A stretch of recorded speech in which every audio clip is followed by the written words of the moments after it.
All right, we got ourselves some very sad and unfortunate breaking news here. So, Susan Wojcicki, the former CEO of YouTube, has died at the age of 56 due to lung cancer. Very sad considering that not only did she die at a very young age, but this comes just a year after she essentially retired or, left her post or resigned as CEO of YouTube. Just a very sad situation. And honestly, I didn't even know she had cancer.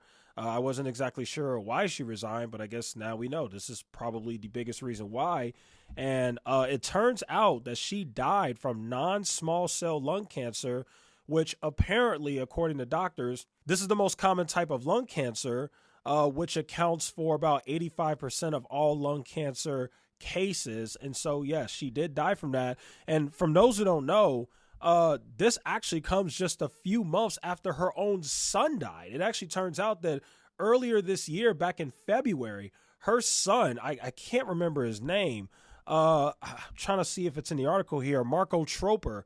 Her son, Marco Troper, actually was found earlier this year dead in his dorm room at the age of 19 from an apparent drug overdose. So, now you have the son dies, and then just a few months later, now the wife slash mother dies of this family.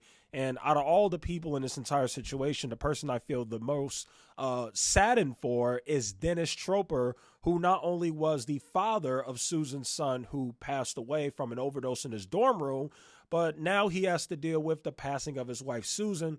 This was a statement on Facebook. So Dennis says here, "It is with profound sadness that I share the news of Susan Wojcicki's passing. My beloved wife of 26 years and mother to our 5 children left us today. Susan was not just my best friend and partner in life, but a brilliant mind, a loving mother, and a dear friend of many. Her impact on our family and the world was immeasurable. We are heartbroken, but grateful for the time we had with her. Please keep our family in your thoughts as we navigate this difficult time." I would definitely say keep Dennis Troper in your thoughts and prayers. Keep him in your hearts. This is just a very sad, heartbreaking story. I couldn't imagine being a father, losing my son and my wife in the exact same year. You also have a message from the CEO of Google, Sundar. He is the current CEO of Google. He said, "Unbelievably saddened by the loss of my dear friend Susan Wojcicki after 2 years of living with cancer. She is as core to the history of Google as anyone, and it's hard to imagine a world without her. She was an incredible person, leader, and friend who had a tremendous impact on the world, and I'm one of the countless Googlers who is better for knowing her. We will miss her dearly. Our thoughts are with her family. Rest in peace, Susan." Now, for those who don't know, Google was actually started in Susan's garage. This is a fact. The founders, I can't remember their names, but you guys will know them. Google has 2 founders. They're both men. They all went to the same college. I believe it was Stanford University. And what happened was when they first started Google, they rented the space, I guess, from Susan, or I guess Susan rented the space that they worked in. I'm not sure how it worked, but Susan was the one who had control of the garage. And they all worked on Google in her garage until they finally got a little bit of money and they were actually able to get a real office space. Susan first began working for Google, at a young age. And she first started as like one of their very first employees. And also, for those who don't know, there's a lot of family ties in this whole Google thing because Susan's sister, her name is Anne, is actually married to one of the original founders of Google. And obviously Susan went to school with a lot of them. And just to go into more of like her history and stuff, because I do want to cover a little bit of her legacy here. We have to tell the truth here. I don't have an issue with Susan, obviously rest in peace. But just to be quite honest, a lot of people did, and we can't ignore that fact. She was definitely very controversial. Now, I do want to point out YouTube is what it is because of Susan. Susan did a lot of great things, not only for the world, not only for Google, but she did a lot of great things for YouTube. YouTube is in the current place it is right now as literally one of the most watched platforms on the entire world. Billions of people watching it every single day. It's a global thing. It would not be there if it weren't for Susan. I also want to give some credit to, because there are a lot of creators who had a lot of issues with Susan back when she was the CEO of YouTube, which we'll get into that in a second. But I do want to say this. If it weren't for Susan, a lot of you guys would not be who you are. I'm just being honest here. A lot of you guys will be working at a gas station somewhere. I'm not talking down on people. I'm just being honest. There are a lot of people on YouTube who either, their lives weren't where they wanted it to be, or, they didn't have great careers and, whatever it is, but they blew up on YouTube and they became millionaires. They became rich, just regular, everyday people. And there's nothing wrong with that. But I just want to make sure that we give Susan her credit, because Susan is actually the one who was behind the YouTube partnership program. Susan was behind that. If it weren't for Susan, who knows if creators will be getting paid today, because she's the one, her and her team are the ones who came up with that whole idea of, you know what, we're making all this money off ads. How about we pay creators, thus incentivize them to come on our platform and make good content, because now they know that they can make money off of it and change their lives and become rich, which is what has happened to a lot of YouTubers. So many of these multi-millionaire, even billionaires like Mr. Beast, you have to thank Susan for that, because she's the one behind the YouTube partnership program. Now, again, she has a lot of controversy. One of her main controversies is she was the main force behind removing the dislike button on YouTube when she was CEO, which I do agree. I'm not a fan of that either. I think the dislike button should have never been removed. I think it needs to be brought back immediately, tomorrow, yesterday, ASAP, whatever. But Susan was the one who was behind removing the dislike button.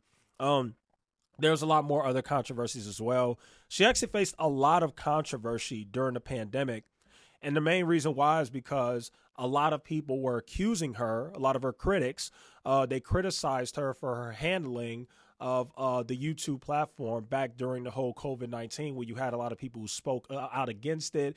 They had their own opinions about it. They spoke out against the vaccine. Well, there's actually a viral video where she basically admitted that YouTube removed 1 million videos about COVID because they didn't agree with the information that was being shared. Let's just go ahead and play just a tiny bit of that clip of what she said. Here we go.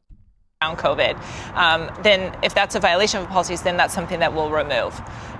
We removed over 1 million videos associated with COVID, but we also want to make sure that we're raising up information that we...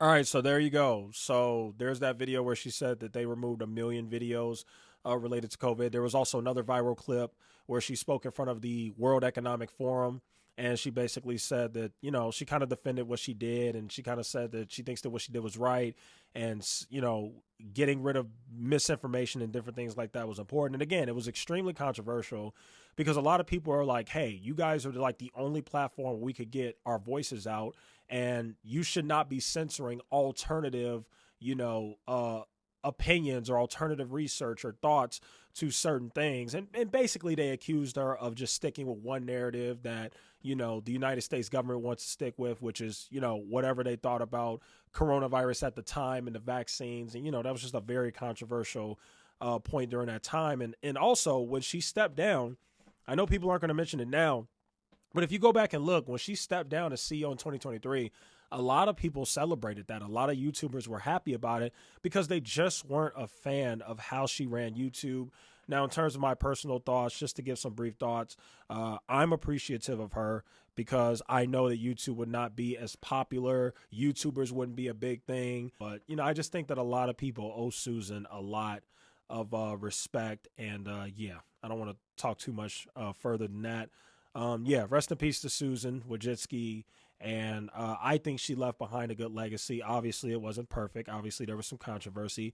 But at the end of the day, you can't take away from her contributions, not only to the world, but her contributions to Google as a company and her contributions to making YouTube the global #1 video platform in the world that it is today, where so many amazing creators are able to share their creative work or share their thoughts and opinions on certain situations and get paid for it. So yeah, that's the situation. That's today's video. Thanks for watching, guys. Rest in peace to Susan Wojcicki, and I'll see you guys in the next one.